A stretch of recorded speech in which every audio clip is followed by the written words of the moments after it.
Dengan basmalah kami siap melayani Anda.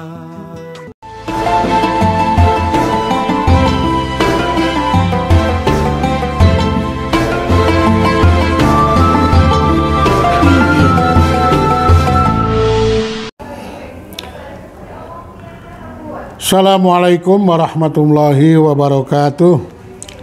Innal hamdalillah nahmaduhu wa nasta'inuhu wa nastaghfiruh wa na'udzu billahi min syururi anfusina wa sayyiati a'malina may yahdihillahu fala mudhillalah wa may yudlilhu fala hadiyalah.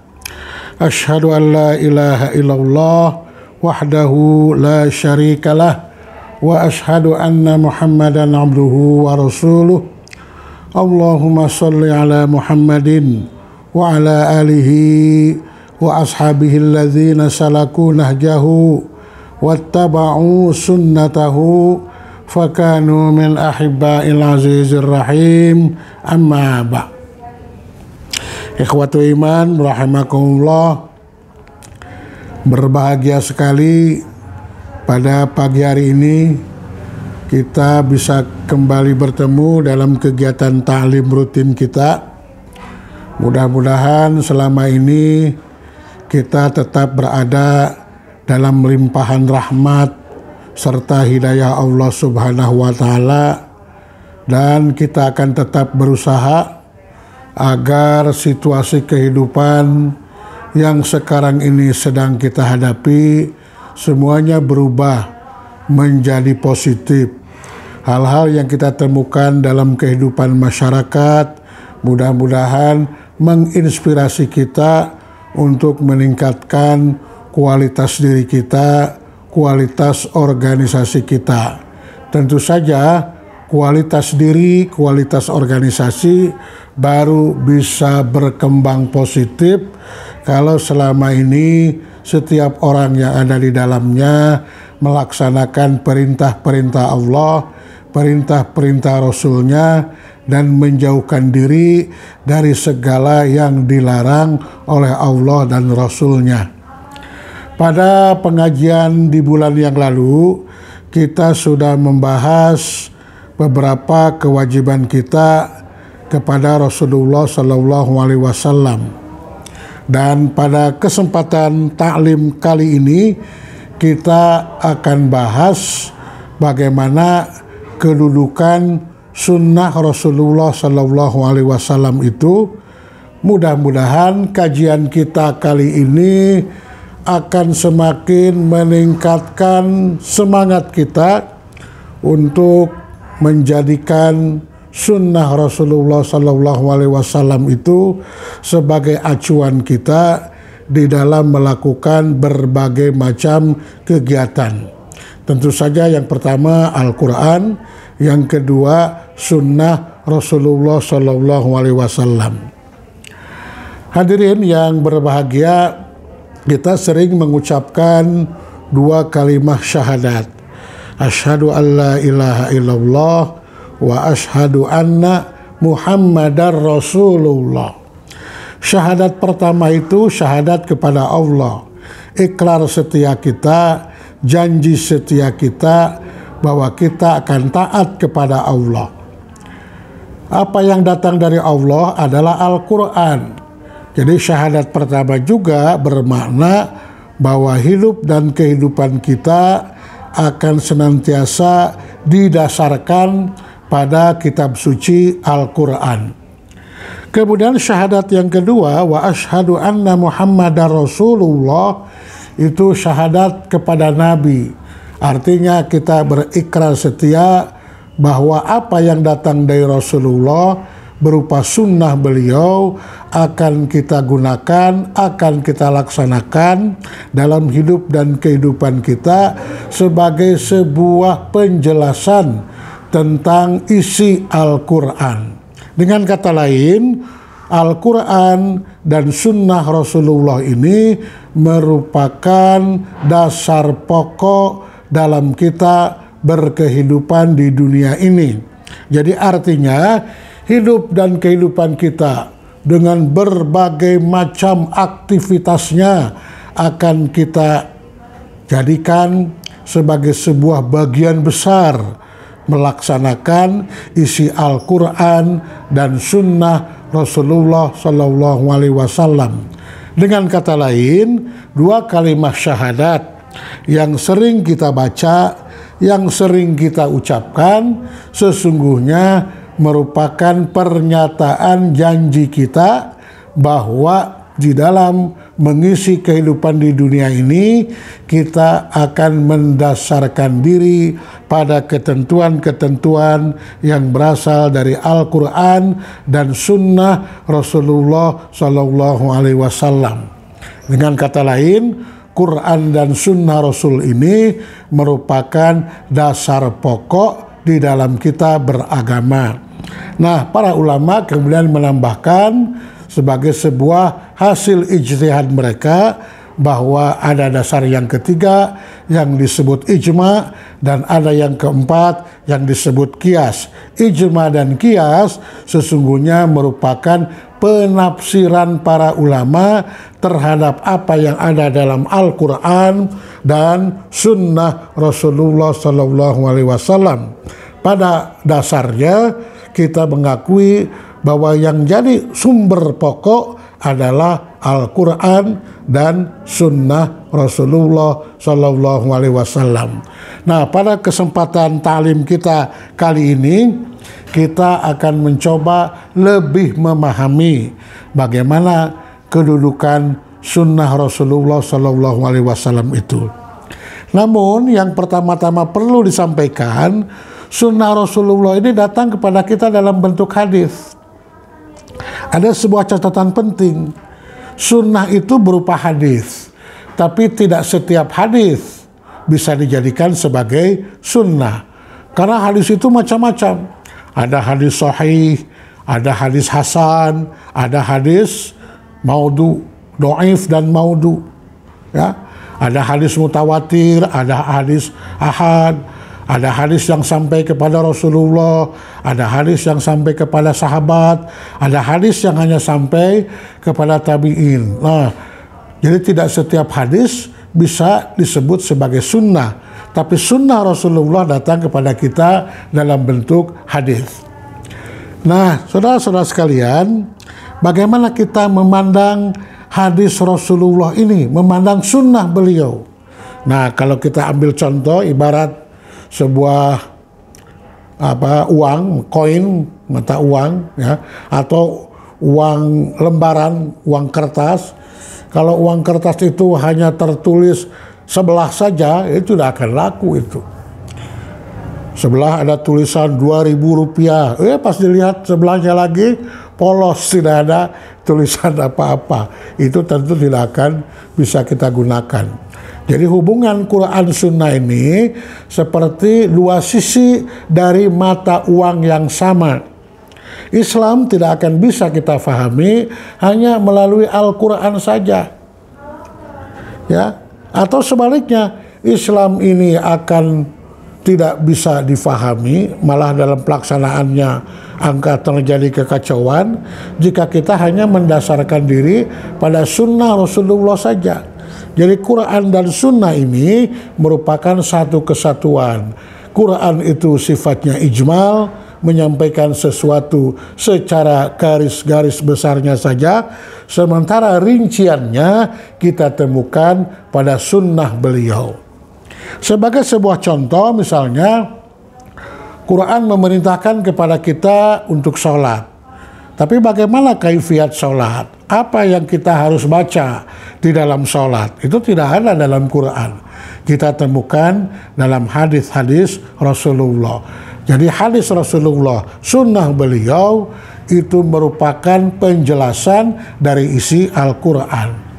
Atau misalnya pada kasus yang lain, Quran memerintahkan kita untuk mengeluarkan zakat. Tapi ukuran-ukuran zakatnya tidak dibahas dalam Al-Quran. Itu kita temukan dalam hadis-hadis Rasulullah. Demikian juga misalnya ibadah haji. Bagaimana pelaksanaan ibadah haji?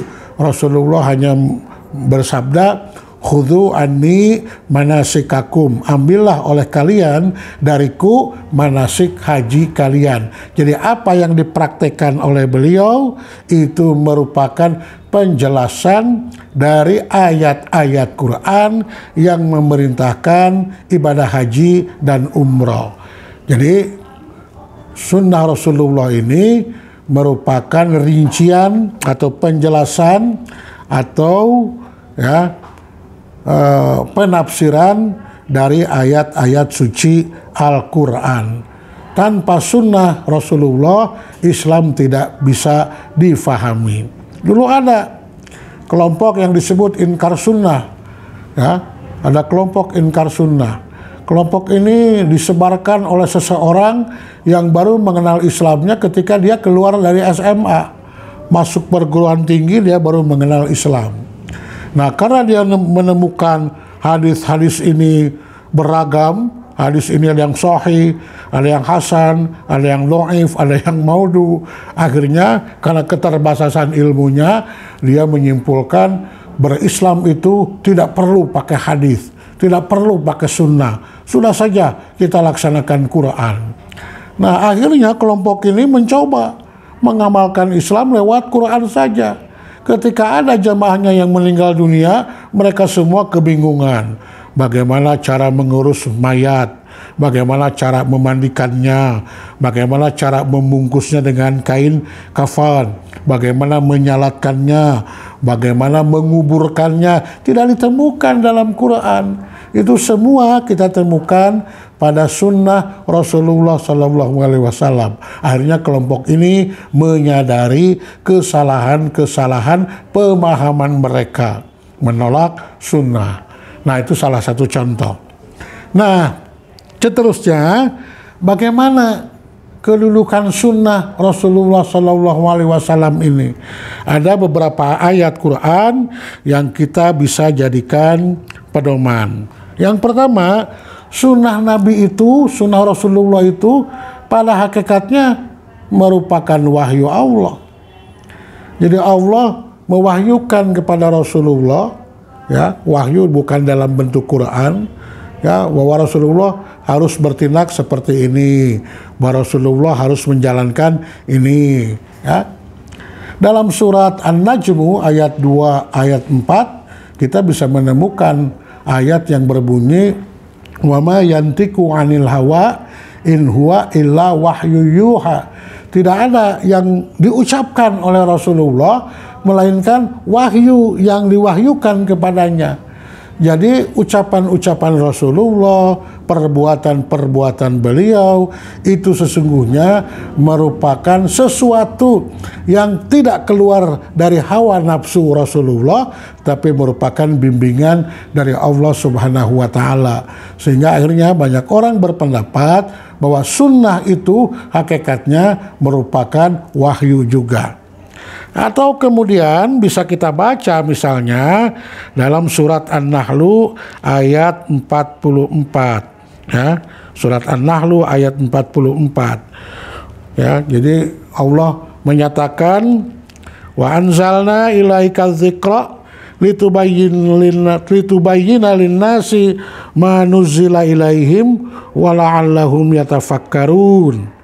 Dan kami turunkan az-zikru, yaitu Al-Quran, kepadamu agar engkau menerangkan kepada manusia apa yang telah diturunkan kepada mereka dan agar mereka memikirkannya. Jadi di sini ada perintah dari Allah agar Rasulullah itu menjelaskan Al-Quran, litubayyina, asal kalimatnya li'an anta tubayyina, agar engkau menjelaskan. Menjelaskan Al-Quran itu melalui apa? Ya, dengan sikap beliau, dengan tingkah laku beliau, dengan sistem hidup yang beliau bangun. Itu merupakan penjabaran dari ayat-ayat Al-Quran.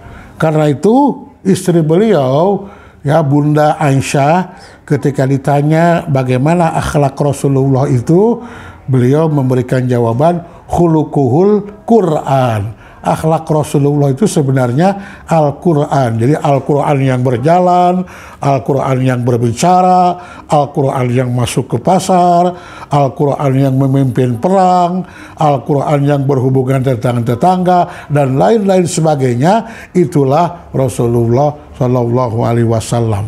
Jadi perlu digarisbawahi di sini bahwa sunnah Rasulullah itu pada hakikatnya merupakan wahyu juga, karena tidak ada tindakan, tidak ada ucapan yang beliau lakukan, melainkan semuanya berdasarkan petunjuk dari Allah.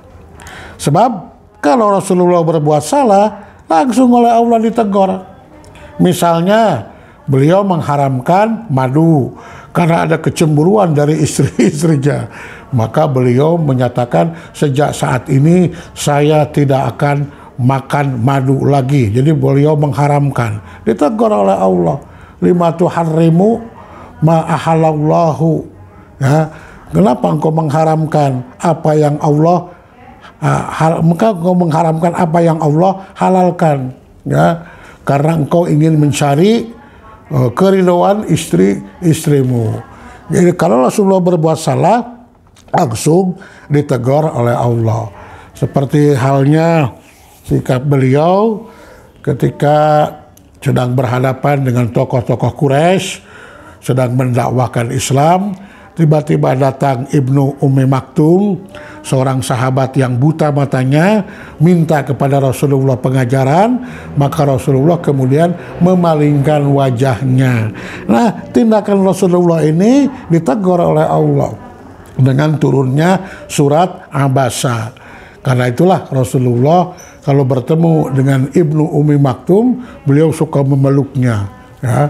Memeluknya, wahai Ibnu Ummi Maktum, gara-gara saya berbuat keliru kepadamu, langsung oleh Allah ditegur. Jadi engkau ini orang yang sangat dimuliakan oleh Allah. Begitu Rasulullah mengatakan kepada Ibnu Ummi Maktum.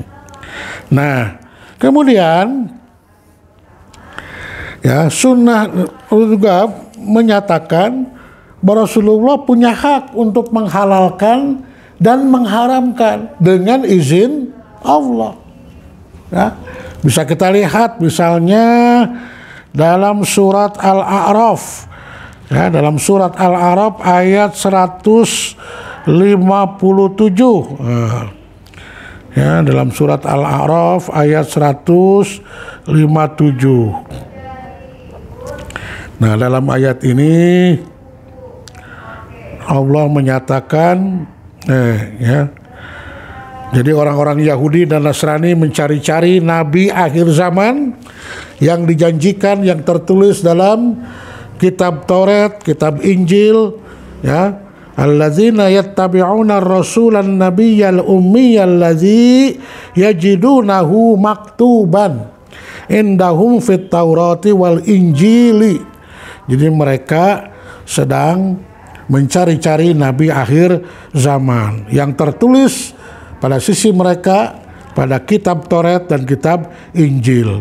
Nah, nabi akhir zaman itu seperti apa? Ya'muruhum bil ma'rufi, ya, mengajak kepada mereka akan perbuatan ma'ruf, wa yanhahum 'anil munkari, dan mencegah mereka dari perbuatan munkar, wa yuhillu lahumut thayyibat, dan menghalalkan bagi mereka yang baik-baik, wa yuharrimu alaihimul khaba'itha, dan mengharamkan bagi mereka yang buruk-buruk, wa yada'u anhum israhum wal aglal allati kanat alaihim.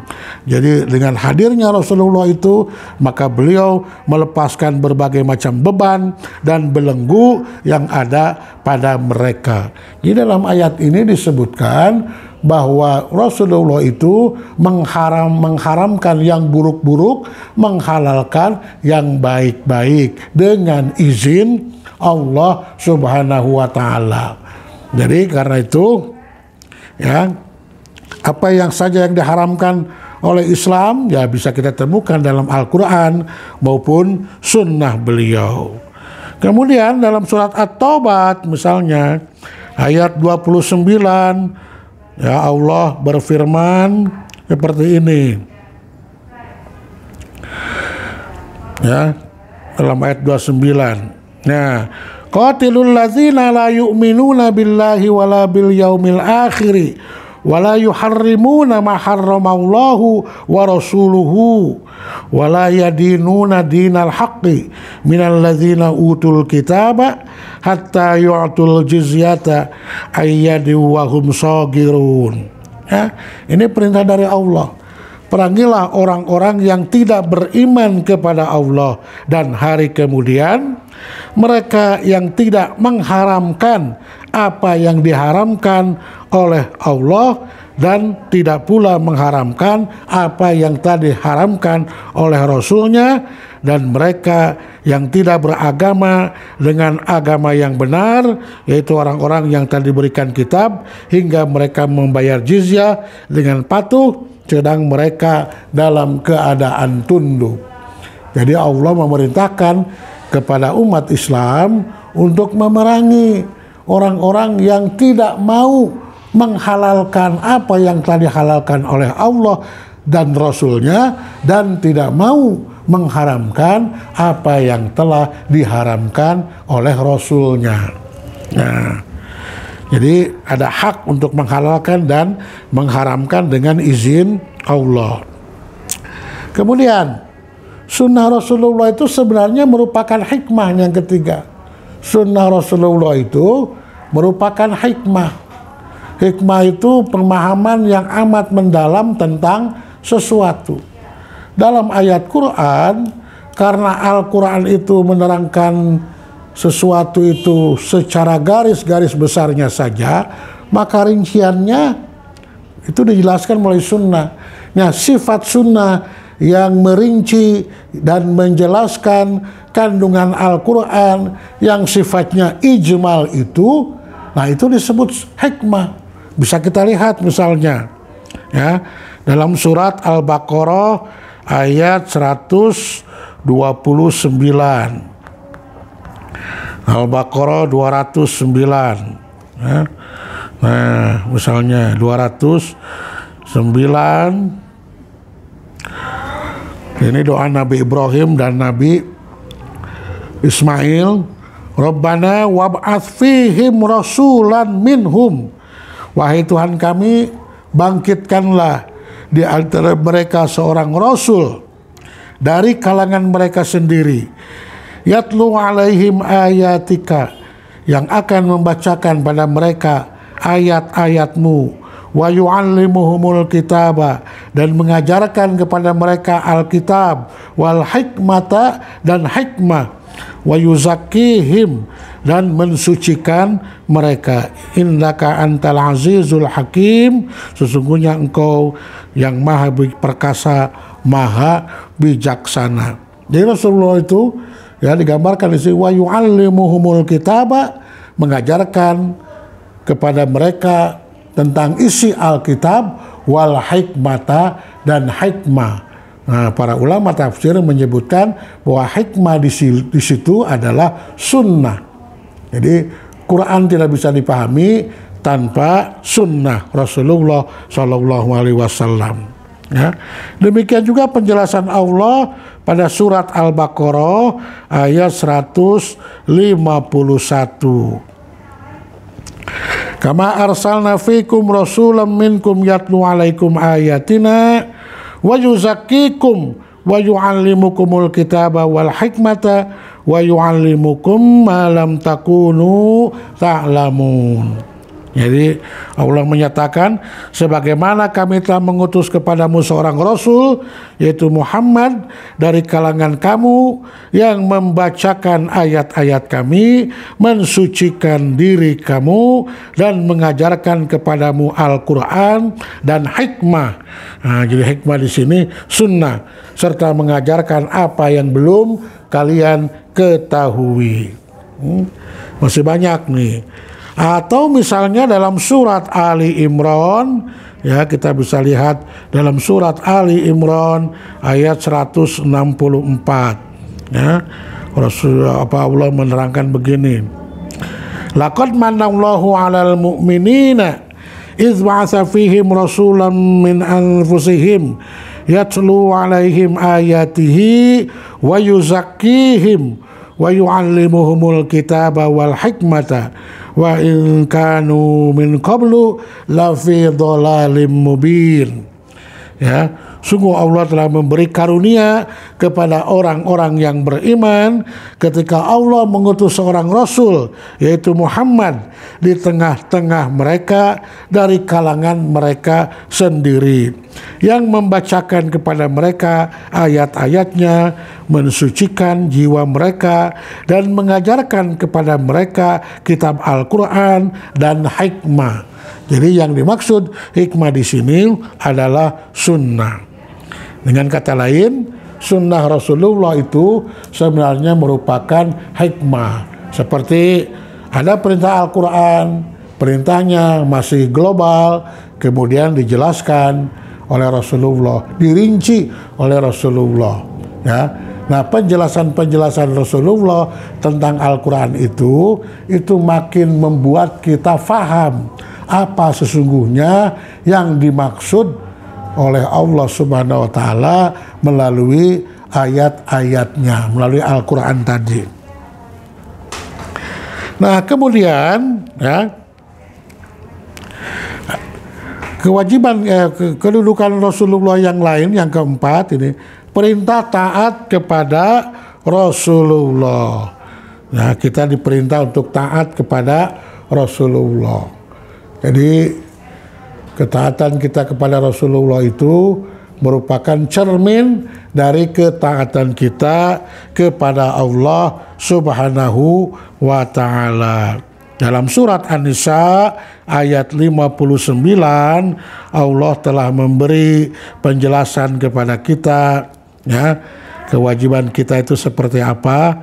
Nah, jadi An-Nisa 59, ya, ini Allah menyatakan, ya ayyuhallazina amanu, wahai orang-orang yang beriman, ati'ullaha, taatlah kalian kepada Allah, wa ati'ur rasula, dan taatlah kalian kepada Rasul, wa ulil amri minkum, dan kepada orang yang diangkat memegang kekuasaan mengurus kalian. Fa in tanaza'tum fi syai'in, maka kalau kalian bertentangan dalam satu masalah atau berbeda pendapat dalam satu masalah, farudduhu ilallahi war rasuli, maka kembalikanlah persoalan itu kepada Allah dan Rasulnya, in kuntum tu'minuna billahi wal yaumil akhir, kalau kalian benar-benar beriman kepada Allah dan kepada hari akhir. Dzalika khairu wa ahsana ta'wila, yang demikian itu lebih utama untuk kalian dan lebih baik akibatnya. Jadi ada perintah taat kepada Rasulullah Shallallahu Alaihi Wasallam. Ya. Nah, bisa kita lihat misalnya pada ayat-ayat lain, misalnya Al-Maidah ayat 92, An-Nur 54, 56, surat Muhammad ayat 33, dan surat At-Taghabun ayat 12. Jadi kita wajib taat kepada beliau. Kemudian yang kelima, wajib meneladani Rasulullah Shallallahu Alaihi Wasallam. Wajib meneladani. Nah, perintah meneladani Rasul ini bisa kita baca misalnya dalam surat Ali Imran ayat 31. Coba tolong perhatikan ayatnya. Qul, katakanlah olehmu Muhammad, in kuntum tuhibbunallaha, jika kalian mencintai Allah, fattabi'uni, maka kalian ikutilah aku, yuhibbukumullahu, dengan sebab kalian mengikutiku, maka nanti Allah akan mencintai kalian. Wa yaghfir lakum dzunubakum, dan Allah nanti akan mengampuni dosa-dosa kalian. Wallahu ghafurur rahim. Allah Maha Pengampun, Maha Penyayang. Jadi ini jawabus syarti. Kalau kita berharap, ya, kalau kita berharap untuk mendapatkan ampunan dari Allah, mendapatkan cinta Allah, maka syaratnya ikutilah Rasulullah Shallallahu Alaihi Wasallam. Dari hal-hal yang kecil sampai hal-hal yang besar. Bagaimana cara beliau makan? Ya, misalnya menggunakan tangan kanan. Ya, kul biyaminika, makanlah dengan tangan kananmu. Fa inna syaitana ya'kulu bishimalihi, karena syaitan itu makan dengan menggunakan tangan kirinya. Ya, jadi kalau kita berharap ingin dicintai oleh Allah, ingin mendapatkan ampunan dari Allah, maka syaratnya taatilah Rasulullah Shallallahu Alaihi Wasallam. Ya, demikian juga misalnya pada ayat yang lain, ya, bisa kita temukan misalnya pada surat Al-A'raf ayat 158. Ya.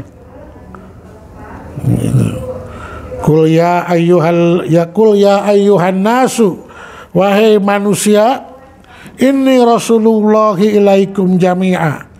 Sesungguhnya aku ini merupakan Rasul untuk kalian seluruhnya.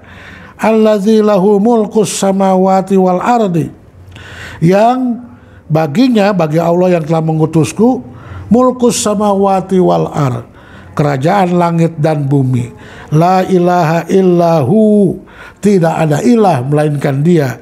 Yuhyi wa yumit, yang menghidupkan dan mematikan. Fa'aminu billahi wa rasulihi.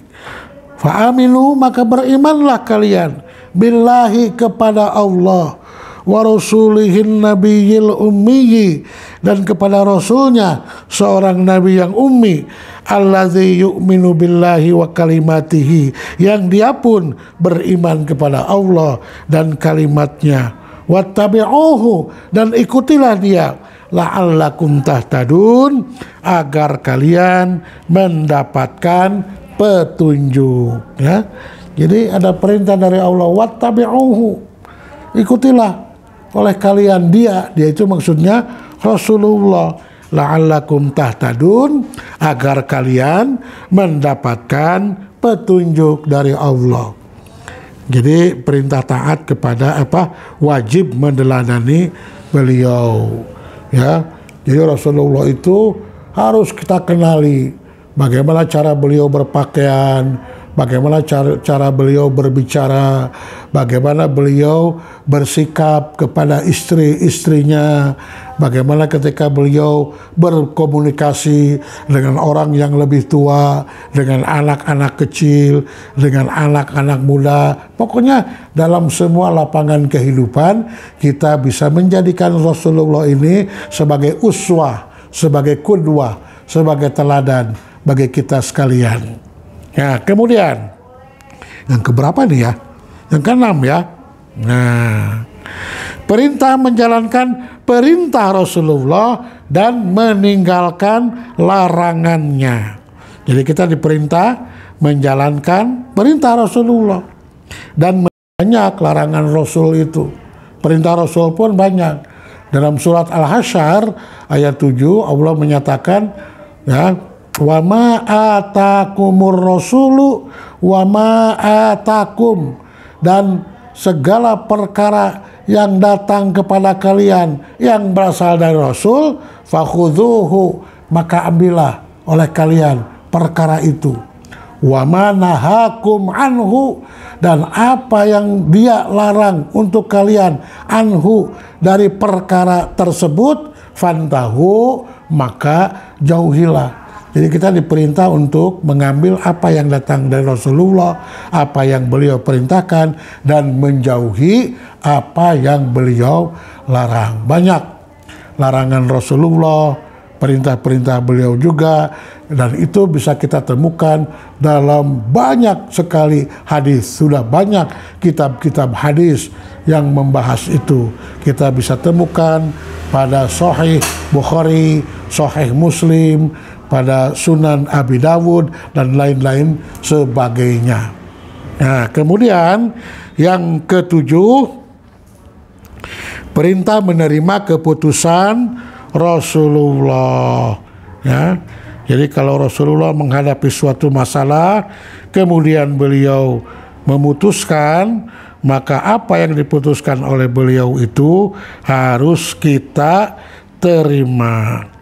Dalam surat An-Nisa ayat 65 Allah menyatakan, fala wa rabbika, maka demi Tuhanmu, la yu'minuna, tidaklah mereka itu beriman, hatta yuhaqqimuka, sehingga mereka menjadikan engkau Muhammad sebagai hakim, ya, fima syajara bainahum, dalam perkara yang tumbuh, yang muncul dalam diri mereka, tsumma la yajidu, kemudian mereka tidak mendapatkan, fi anfusihim, pada diri mereka sendiri, harajan. Harajan itu ada rasa keberatan, ada penolakan, mimma qadoita, telah apa yang telah engkau putuskan, wa yusallimu taslima, dan mereka menerima dengan sepenuhnya. Jadi apa yang dijelaskan oleh Rasulullah, apa yang diperintahkan laksanakan, apa yang dilarang jauhi. Nah, itulah kedudukan sunnah Rasulullah Shallallahu Alaihi Wasallam. Semoga kajian ini bisa meningkatkan kecintaan kita kepada beliau dan mendorong kita untuk selalu mengamalkan sunnahnya. Ya, siapa orang yang taat kepadaku, ya, siapa orang yang taat kepadaku, kata Rasulullah, faqad ata Allah. Ya, man ata'ani faqad ata Allah. Siapa yang taat kepadaku, sesungguhnya dia telah taat kepada Allah. Wa man asani, dan siapa yang bermaksiat kepadaku, faqad asallaha, sungguh dia telah bermaksiat kepada Allah.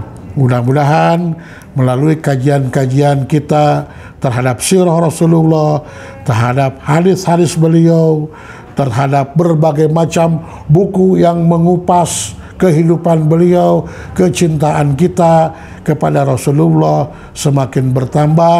Dan salah satu bentuk kecintaan itu, kita harus sering bersolawat kepada beliau. Mudah-mudahan kita dinilai oleh Allah sebagai pengikut-pengikut Rasulullah SAW, dan mudah-mudahan Allah akan mengumpulkan kita semua di akhirat kelak dalam satu barisan, dalam satu golongan yang taat kepada sunnah Rasulullah, mencintainya, menghormatinya, dan hidup dengan meneladani beliau. Mudah-mudahan materi ini bermanfaat bagi kita sekalian. Aqulu qouli hadza wa astaghfirullaha li wa lakum. Wassalamualaikum warahmatullahi wabarakatuh.